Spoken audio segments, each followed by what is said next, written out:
आपादमौलिपर्यन्तं गुरूणां आकृतिं स्मरेत् येन विघ्नप्रणश्यन्ति सिद्धन्ति च मनोरथः। लक्ष्मीं तनोतु नितरामितरानपेक्षमङ्घ्रिद्वयं निगमशाखिशिखाप्रवालं हैरम्बमम्बुर्भडम्बरचौर्यनिग्रहं विघ्नात्रिभेदशतधारतुरन्दरः। सर्वेषां स्वागतं. Welcome to the Bhashya session. So this Bhashya session we were talking about adhyaya for a very small adhyaya of 3 shlokas, and all 3 of them are trying to indicate the purpose of indriyas. Like I said, not much is spoken about the other indriyas except of jihva, and then it expands to other organs, kara, hands, and then kantha.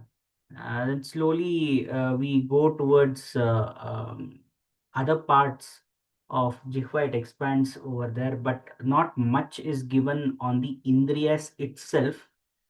It is through the organs that we find out what is the here indriyas primarily try to talk about the manifestation that we have. So we start off with rogo nama namana sa jihva yaya stuyate harihi.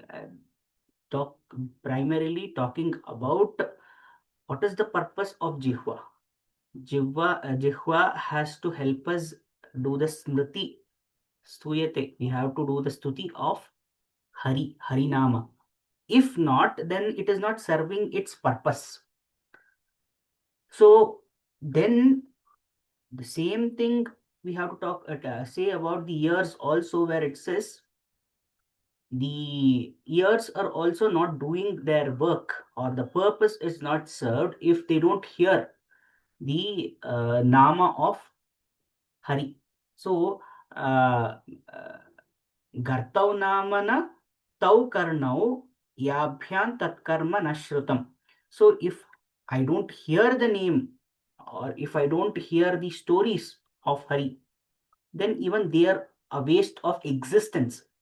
So here a specific indication is given towards Hari Stuti and Hari Katha.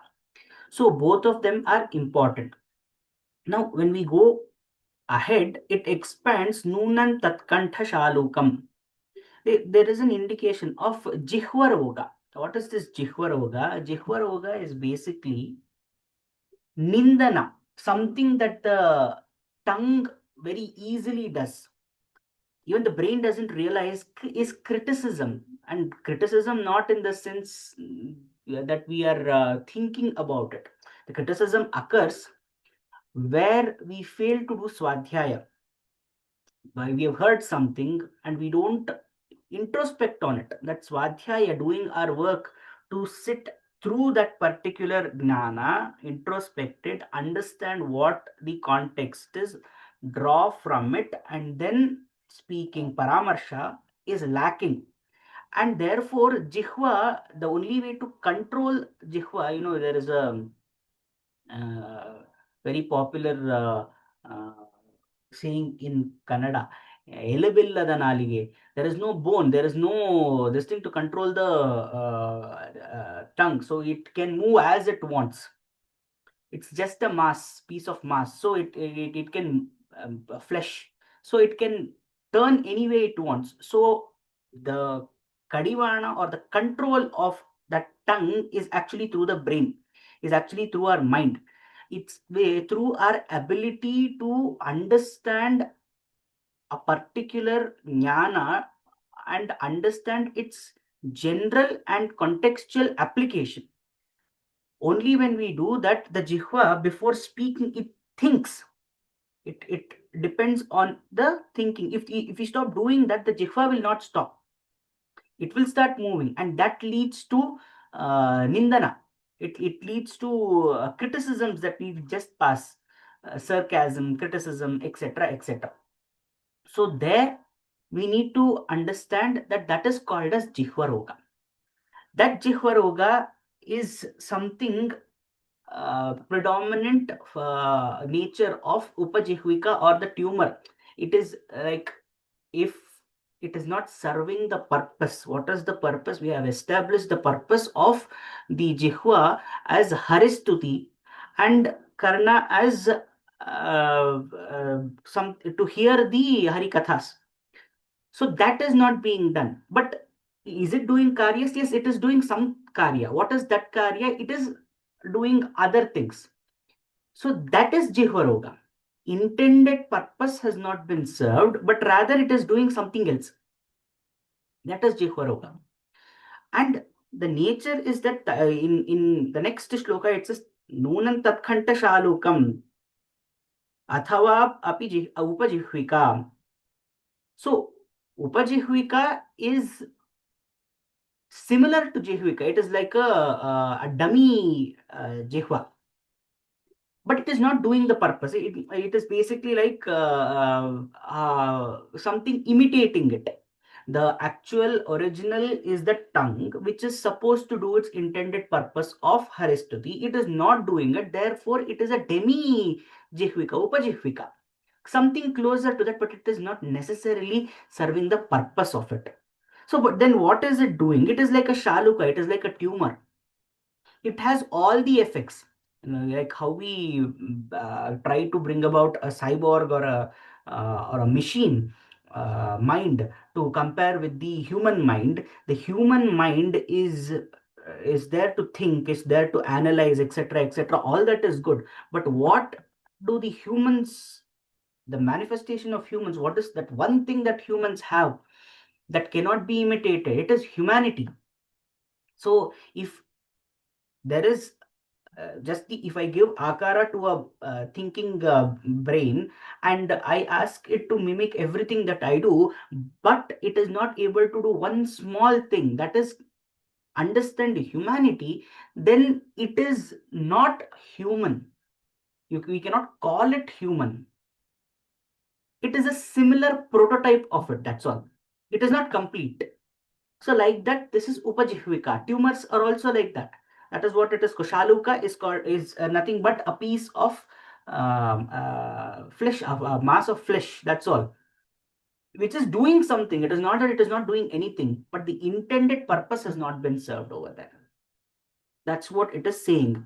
So in the same way, if the vak of Hari, if my tongue is not used to describe the gunas, the sat gunas of Hari, then it is not serving its purpose. It doesn't matter whether I'm talking about talking, whether I'm able to talk, whether I'm eloquent, whether I'm articulate. It doesn't matter.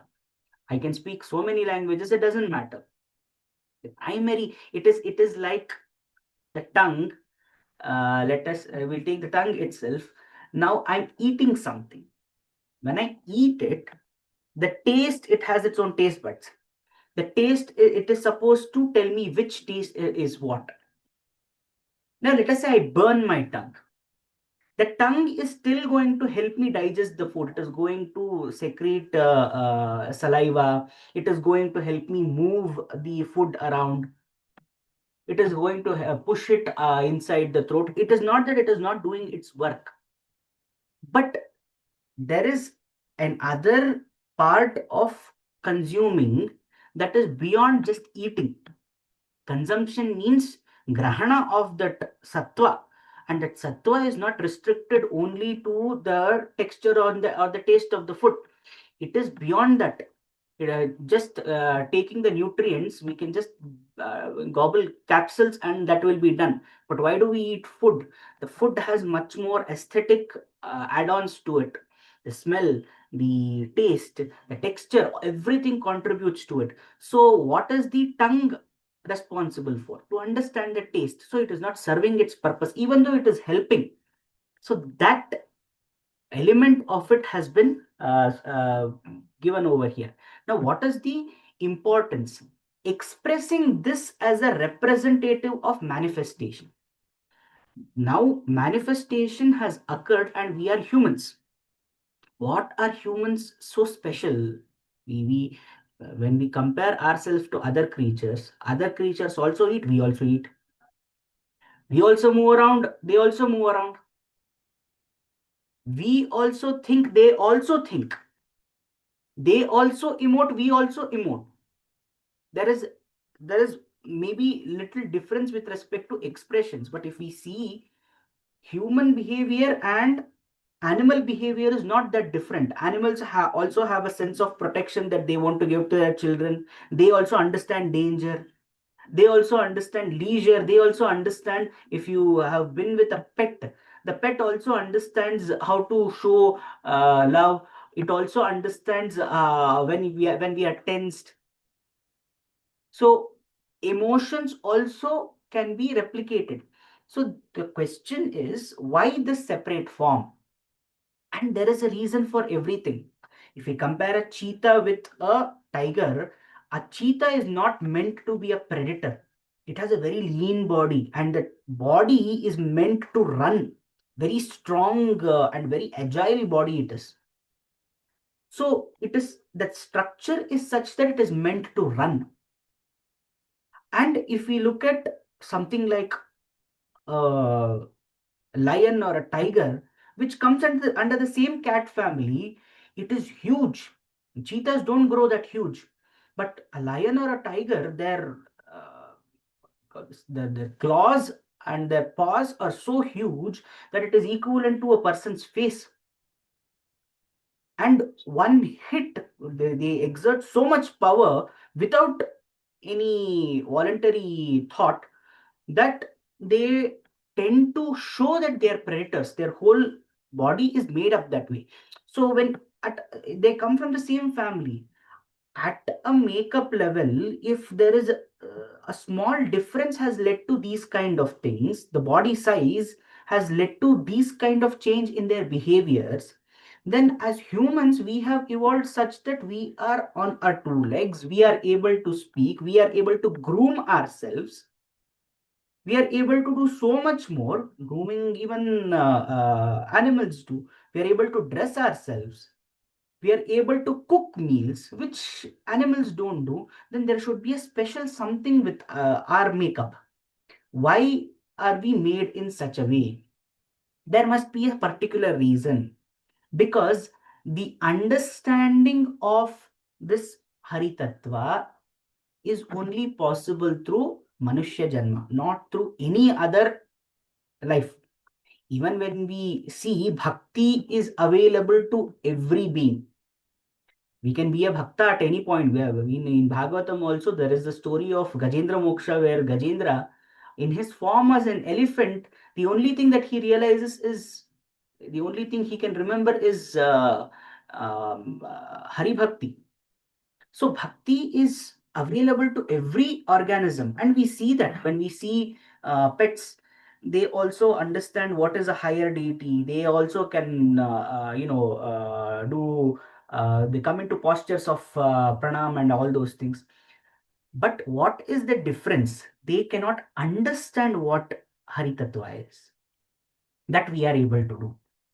So if I'm not doing that, and the process of understanding Hari Tattva includes all these things, that is Harinama Smarane, Sankirtane, Stuti, and then we will later on see Marjana, and then all these things, the whole bunch of it, if we do not do it, something that nobody else can do, and we are only meant to do it, if we don't do it, then it means that the Janma is wasted. We may accomplish anything, but if we don't do it, if we don't do what we are intended to do, the Janma is wasted. That is what has been very specifically talked over here. So the expansion, it is a representation. Jiva is just a representation of the whole manifestation of mankind. That needs to be understood. In the same way, the next shloka is Bhara Bhutai Karyam. So Bhara Bhutai Karyam, anything that we do with the karas, all those things.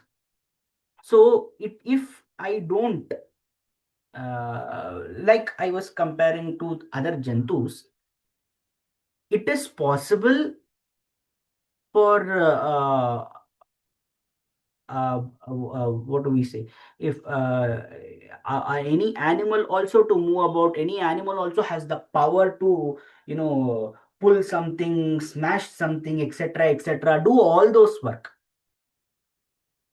But the one thing that humans can do is use hands to serve. So use hands to serve, not anybody can do. Animals to that extent, where some animals they have four limbs, but nonetheless they have to use their mouth to pick up something and all that. So holding something, doing serving the Lord or doing puja or archana, all this is beyond their capability, not comprehension. It is beyond their capability. So if the hands, the evolution actually distinguishes the primates from us as those with opposable thumbs, something that can be used to hold. So with that, if I am not using it for Hari Puja, then it is absolutely a waste of its existence.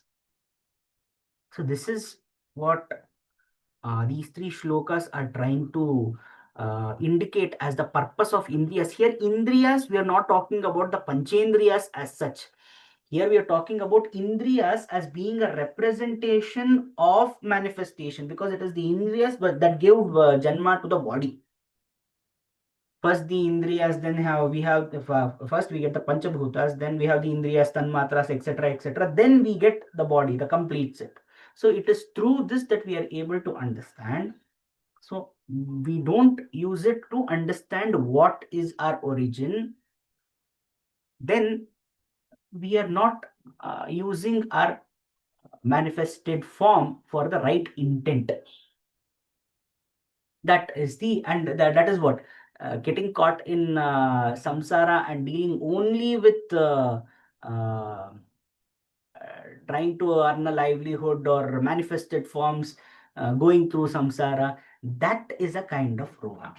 Roga is not, it should not be taken in a bad sense. It is a disease, as in it has caught us, it has caged us into the form of samsara. It is like adat. Adat se majboor, they say. So it is that kind. So that should be understood. Astu.